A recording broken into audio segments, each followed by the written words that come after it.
Hey folks, this is Kelani. It looks like the dev team might not be too happy with how the Nazjatar zone was playing out, because they've decided to tip a good deal of how the zone works on its head. They've moved everything around in the hubs, changed the rules on how the bodyguards are going to work, daily quests aren't handed out the same way, and I guess they decided some of the time-gating quests were a bit too much because they've more or less done away with them. There's also some interesting changes which allow you to test all of the Heart of Azeroth essences again, so we'll touch on that too. But what's going on down in Nazjatar?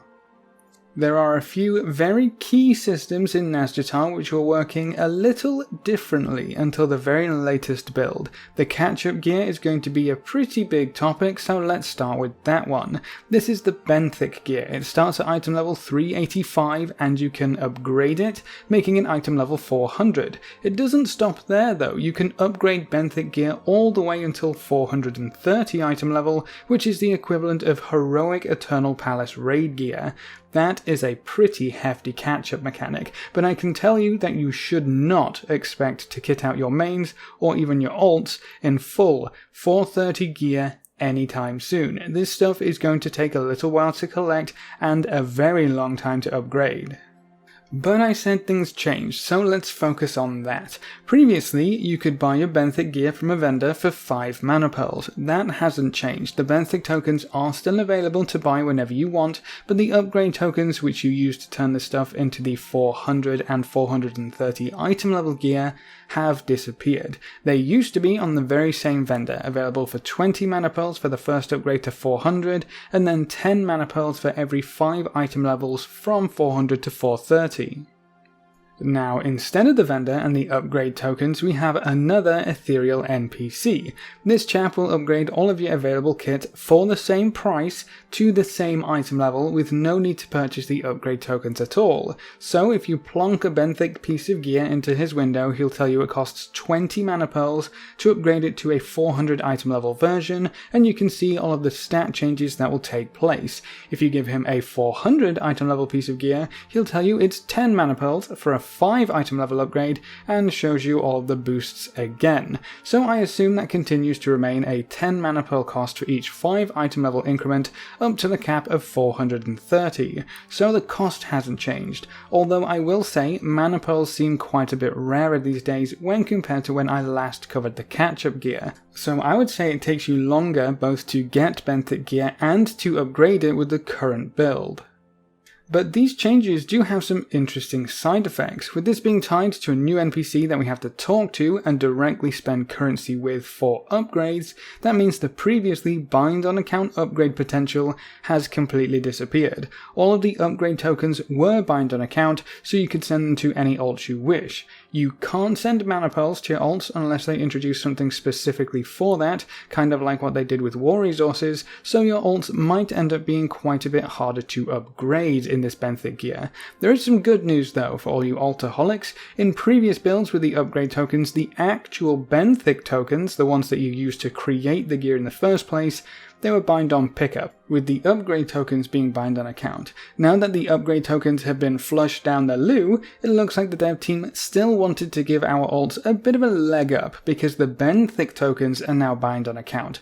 All of these tokens, I know it's hard to keep track, but you could now hoard mana pearls on your main and purchase 1 Benthic token for every slot you need, send them to an ult and have a freshly dinged 120 running around in full 385 gear within minutes of dinging.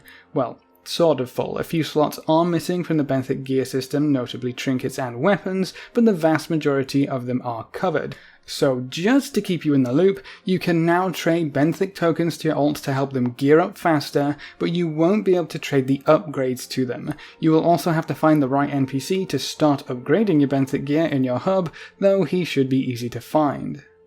Now, because mana pearls are so important in Nazjatar, pretty much every activity that can reward them is going to be important as well. One of those sources has also changed with the recent PCR build: daily quests. You used to pick up 3 daily quests from a sack of tasks by the quartermaster. I thought this was actually kind of cool, picking chores from the hat or what have you, but they decided to get rid of that, and now you just pick up your quests from random NPCs scattered around your faction hub. I suppose in the grand scheme of things, that probably isn't that big of a deal, though I do think the sack of tasks had a bit more flavour to it. What's kind of weird is that the daily quests don't reward reliable goodies. They can reward gold and AP, or they can reward the highly coveted mana pearls. But here's the thing, the rewards aren't set in stone. That means you can get gold, but your friends doing the exact same quest for the exact same NPC on the exact same day can get mana pearls, and this can happen for all 3 of your daily quests. One of my demon hunters on the PTR has 2 mana pearl rewards for his daily quests today. Another demon hunter has all 3 rewarding Azeroth. That just doesn't make much sense to me. Why would you randomize rewards from daily quests, especially when one reward is significantly more valuable than the other 2? It's just asking to stir up trouble in a really weird area of the game. So if you're looking to make use of the Benthic catch-up gear, you might just have to get lucky a few times with these mana pearl rewards. Thankfully, they did add in some more new quests for the introduction, which give you a bit of a head start with your mana pearls. The first quest introduces the new upgrade system and NPC. It gives you both a Benthic token and 20 mana pearls, so you can make that first upgrade right away if you want to. The intro quests also give you a 370 weapon and a 370 piece of Azeroth gear, so that should help catch your alts up as well. There's also a new quest which encourages you to check out the follower system. That one rewards 12 mana pearls as well, another little contribution to your collection. We're going to need a lot of mana pearls for the entire Nazjatar zone, and if you want the mounts and the pets and the essences, oh boy, that's going to be a lot of grinding, and they still seem kind of rare. So maybe the dev team just hasn't decided where they want the majority of this new currency to come from yet. Moving on to something else that has changed, the way in which bodyguards work has been turned on its head too. You used to be able to swap back and forth between the 3 different bodyguards as often as you wanted. All you had to do was visit a little follower area, choose the new follower you wanted, and done. That chap will follow you around instead. This was very important for the bounty daily quests because you could only check to see if a bounty quest was up for a specific follower after you chose them and ran over to the bounty board. For the horde, that was kind of an annoying trek. In the current build, your choice of follower is locked in for the entire day, so you can't do more than one follower's bounty board quest, and you won't be able to pick and choose which followers get leveled at what rate. If you pick Neri, all of the activities you do in that day will go towards Neri's experience bar, providing you keep her out. You can't do half the world quests with Neri and then half of them with Peon. I kind of understand why they would want us to lock in a bodyguard per day, and it actually means we have less to worry about because swapping between each bodyguard to check the bounty board was kind of annoying, especially for the horde because it was so far away, but taking away that freedom is also a little sucky. On the bright side, there's a new area on the follower selection menu that tells you whether or not that follower has a quest active for the day. So if it says you have a quest active, you should be able to choose that follower and hop on over to the board to pick something up. Or, I mean, at least I hope that's how the idea is going to work, because 2 followers didn't have a quest today, but the Conch Tuesday thing said they did. Hopefully that gets fixed before this goes live, bit of a mess, but yeah, only 1 bodyguard can accompany you in any given day, so we're probably going to have to choose favourites. Bodyguards will actually be a bit more important going forward too. If you've been watching my recent videos, you might remember one that talked about the time gating down in Nazjatar. There's a few quests which halt your story progression until you've finished a certain number of activities. The first quest required you to do 120 activities relating to Nazjatar, so 1 daily quest counts as 1, killing a rare counts as 1, doing a world quest counts as 1, you get the idea, you needed to do 120. That quest took me over a week to complete while trying to spend as much time in Nazjatar as I could every day. There was also another quest later on in the story sequence which asked you to do another 90 activities, so there was definitely an element of time gating involved. Those quests have since been replaced with something that should go along much smoother and is a little more exciting than just finishing 120 different activities in the new zone. Now your story progress will be halted until you level up your new bodyguard friends. So, if you were hoping you could ignore this particular feature of Nazjatar, I'm sorry to disappoint you. Thankfully, they are somewhat useful out in the world, and leveling them up does have various benefits. They get stronger, and they gain more abilities, so they should make story or world quests quite a bit easier in the long run, especially if you're running solo. The first quest requires you to get to level 3 with any of your followers, which is going to be much faster than the 120 activities you had to do previously. I've managed to get one follower to 5 and another up to 3 without really even trying, so I imagine you won't be waiting too long for this quest to be finished. So if you've been keeping up to date with this kind of stuff, you'll see a whole bunch of it has changed. Quite a bit in some cases, but it's also not entirely finished. A few things aren't in there, a few things don't work. It makes me wonder how far ahead Blizzard are on patch 8.2 in-house, on their end, and what other changes are in the pipeline. I assumed most of this stuff in the previous builds is how it was going to play out when patch 8.2 hit live servers, but they just upended a bunch of features. Are they maybe close to being finished? Did they know about these changes months ago and we're just now getting a glimpse of what that's going to look like? Or are they still iterating on a bunch of different aspects of the new zone?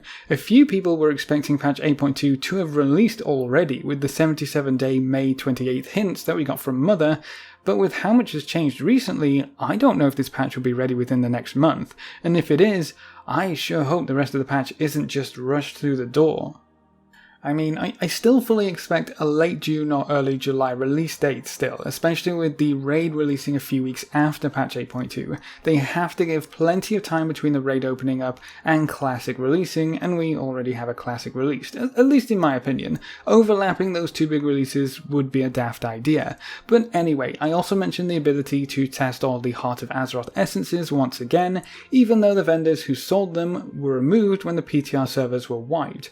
You can't pick up any essences and just use them willy-nilly out in the world or wherever you want like we could before, but if you hop on over to the Proving Grounds, you can still check out every essence, what they do at the epic level, where they come from, and play around with them in the Proving Grounds itself.